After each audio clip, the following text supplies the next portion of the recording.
যখন জেনেই গিয়েছেন বা সবাই জেনেই গিয়েছি এই পৃথিবীতে যেদিন এসেছিলাম সেদিন আমরা প্রত্যেকেই একাই এসেছিলাম, আর যেদিন এই পৃথিবীকে চিরতরে বিদায় দিয়ে যেতে হবে সেই দিনও আমাদের পথ কিন্তু সেই একাই হবে। তাহলে বেকার আর কারো প্রতি কোনো আশা রাখাই উচিত নয়। যেটুকু চলবো সেটুকু নিজের ক্ষমতা অনুযায়ী সকলকেই হাঁটা উচিত। নমস্কার, আমি পূবালী গুহ শাস্ত্রী, আপনারা দেখছেন the star of astrology channel.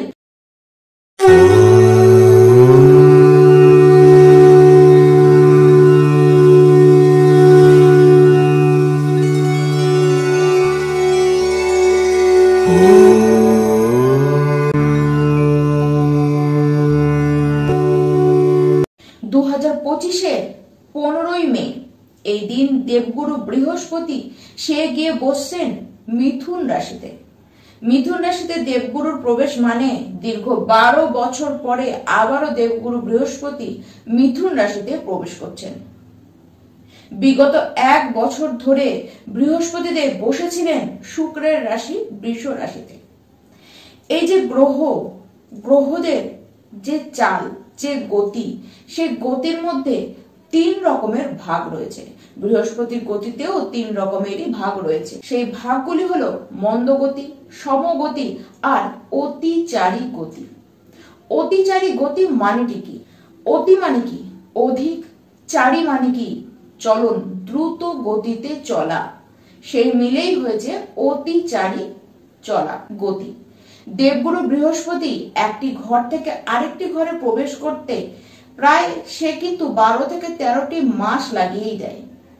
কিন্তু যখন অতিচারী গতিতে দেবগুরু বৃহস্পতি থাকে তখন কিন্তু সে একটি ঘর থেকে আরেকটি ঘরে যেতে, মানে একটি রাশি থেকে আরেকটি রাশিতে সে যেতে 5 থেকে 6 মাস মাত্র লাগায়। তার মানে সে ওই 5 থেকে 6 মাসের মধ্যে তার ওই ঘরে থাকার পুরো ডিউটিটি সে কিন্তু শেষ করে দেয়।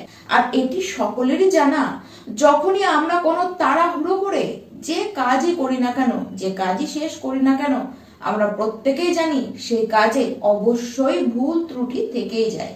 ঠিক তেমন দেবগুরু বৃহস্পতিও ঠিক ওই অতি তাড়াতাড়ি অতি গতিতে কাজ করতে গিয়ে তার দ্বারাও কিন্তু ভুল ত্রুটি অবশ্যই সে করে রেখেই যাবে।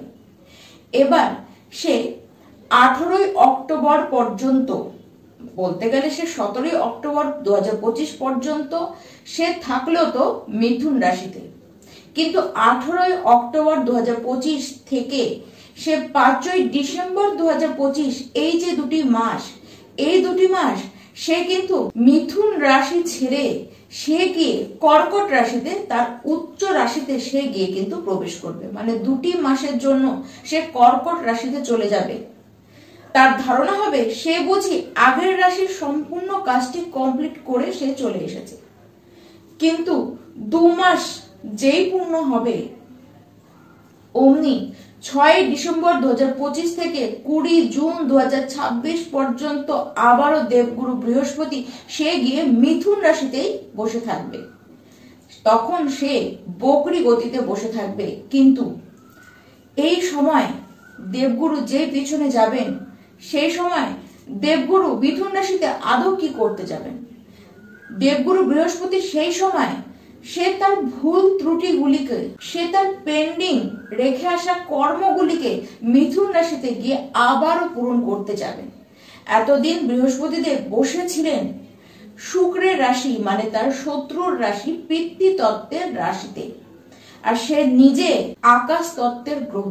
এবার পিতৃতত্ত্ব আর আকাশ তত্ত্ব মধ্যে যে কম্বিনেশন তৈরি হয়েছিল তাতে যে খুব শুভ ফল কিছু হয়েছে সেরকম কিন্তু নয়।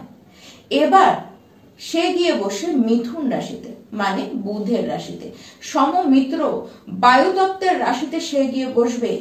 এইবারকার যে বৃহস্পতি দেবের যে কর্ম করার ফল সেটি কিন্তু অবশ্যই আগের থেকে অনেক বেশি বেটার থাকবে।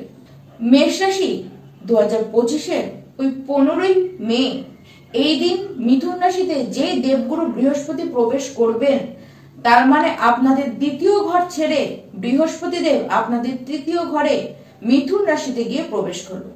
এর ফলে এবং এই যে অতিচারী অবস্থান, যে অবস্থানের সময়কালগুলি আপনাদেরকে এতক্ষণ ধরে বললাম, সেই অবস্থানের ফল আপনারা আপনাদের জীবনে কিভাবে কি রকম ভাবে দেখবেন সেই সম্পর্কে সম্পূর্ণ বিস্তারিত আলোচনা আপনাদের উদ্দেশ্যেই রাখতে এসেছি।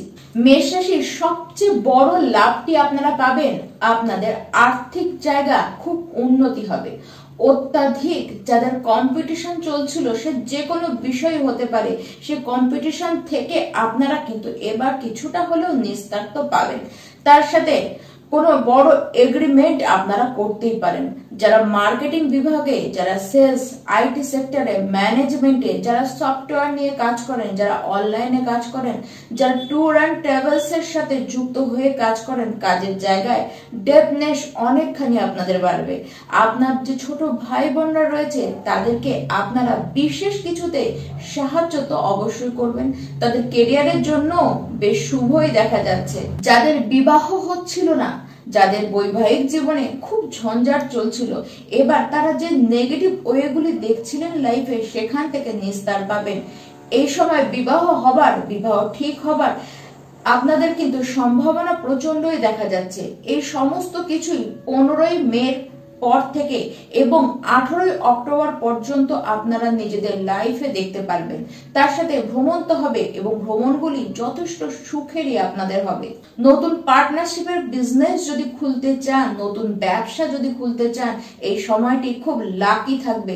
এমনকি যারা পার্টনারশিপের বিজনেস করেন, আপনাদের ক্ষেত্রে যথেষ্ট লাভ নিয়ে আসবে এই 5 থেকে 6 মাস। ইচ্ছে পূর্তি তো আপনাদের হবেই। যত বেশি আপনারা সোশ্যাল থাকবেন, যত লোকজনের সাথে মিলে মিশে থাকবেন, যত গুড রিলেশন প্রত্যেকের সাথে রাখবেন, তত বেশি আপনারা উন্নতি করবেন। তবে হ্যাঁ, যে কোনো ক্ষেত্রেই যদি আপনারা এগ্রিমেন্ট করতে চান, সেই ক্ষেত্রে অবশ্যই পেপারস আপনারা কিন্তু ঠিকভাবে দেখে শুনে তারপরে এগোন। পেপারসে কিন্তু কিছু বড় মারাত্মক ভুল হয়ে যেতেই পারে। যেখানেই যেতে চাইছেন অবশ্যই যান, কিন্তু তার আগে দেখে নিন যে যেখানে যাচ্ছেন সেই জায়গা কি ঠিক আছে, বা সেখান থেকে আপনি কি আদৌ কিছু লাভ পেতে পারেন। সেই বিষয়গুলি আগে আপনারা কিন্তু দেখে শুনে নিয়ে তারপরে যান। তবে হ্যাঁ, 18ই অক্টোবর থেকে 5ই ডিসেম্বর 2025 ঠিক এই সময় বৃহস্পতিদেব কর্কট রাশিতে, মানে বৃহস্পতিদেব উচ্চস্থ অবস্থায় গিয়ে উঠবে। ঠিক সেই সময় এই যে 2টি মাস, এই 2 মাসের মধ্যে প্রপার্টি নেবার, জমি কেনার বা কোনো আপনারা বাড়ি কিনতে পারেন, কোনো জায়গা কিনতে পারেন, নিজের কার্য প্রাপ্তি হবার সম্ভাবনাও কিন্তু বিশেষ আকারে দেখা যাচ্ছে। বিদেশি জায়গা থেকে কিছু লাভ বা বিদেশে গিয়ে জব পাওয়া, বিদেশি মুদ্রা থেকে লাভ, এমনকি বড় ইনভেস্টমেন্ট এই 2 মাসের মধ্যেই আপনারা করতে পারেন।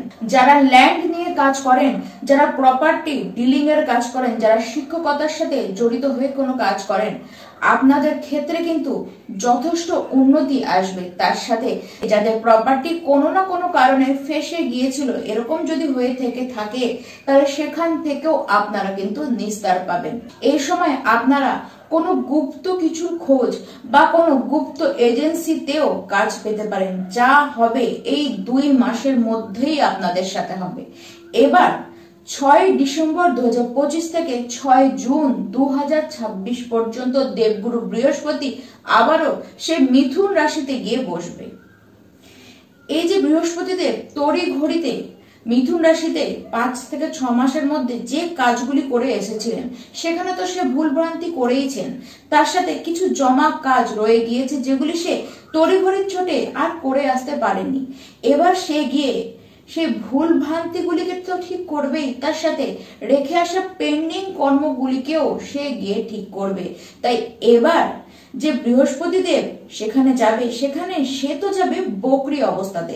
আপাতত দৃষ্টিতে সেটি দেখা যাবে বৃহস্পতিদেব মিথুনে গিয়ে বকরি অবস্থায় বসে রয়েছেন, কিন্তু বকরির কনসেপ্ট অনুযায়ী বকরি গ্রহ সে কেবলমাত্র সে সেই জায়গাতেই বসে থাকে, কিন্তু যে জায়গায় সে বকরি হয়ে গিয়েছে সেখানে কেবলমাত্র তার কেবল প্রভাবই থাকে। কিন্তু এই জায়গায় বৃহস্পতিদেব সে কিন্তু স্বয়ং গিয়ে মিথুন রাশিতে সে গিয়ে প্রবেশ করছে। আর ঠিক এই যে সময়, এই যে 5 থেকে 6টি মাস, এই সময় যথেষ্ট শুভ হতে চলেছে। এই সময় দেবগুরু বৃহস্পতি তার সমস্ত ভুল তো শুধরাবেই, তার সাথে যত পেন্ডিং কাজ রয়েছে সেগুলিকে সূক্ষ্মভাবে সে সামাল দিয়েও নেবে।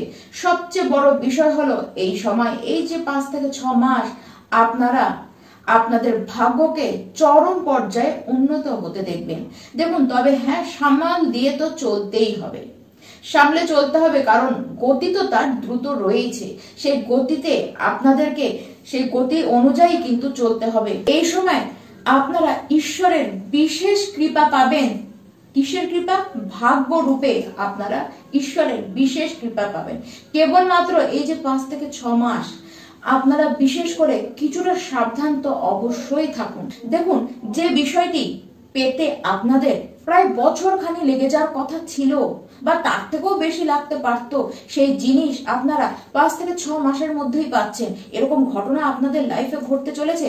তাই তড়িঘড়ি কোনো সিদ্ধান্ত না, আর তড়িঘড়ি করে কোনো কাজ নয়। সতর্কভাবে থাকুন, সতর্কভাবে চলুন। আর অবশ্যই যারা আপনাদের গুরুতুল্য মানুষ রয়েছে তাদের সাথে কোনোভাবে কোনো খারাপ আচরণ তো করবেনই না। এমনকি যারা আপনার কুল পুরোহিত রয়েছেন বা আপনাদের কোনো কুল গুরু রয়েছেন তাদেরকেও সম্মান দিন, এবং অবশ্যই আপনার ইষ্টের নাম জপ করুন। যদি আপনার গুরু দীক্ষা নেওয়া থেকে থাকে সেই গুরু মন্ত্রের জপ আপনারা করতে থাকুন। আর অবশ্যই প্রত্যেকেই বিষ্ণু সহস্র নাম পাঠ করতে থাকুন। নমস্কার।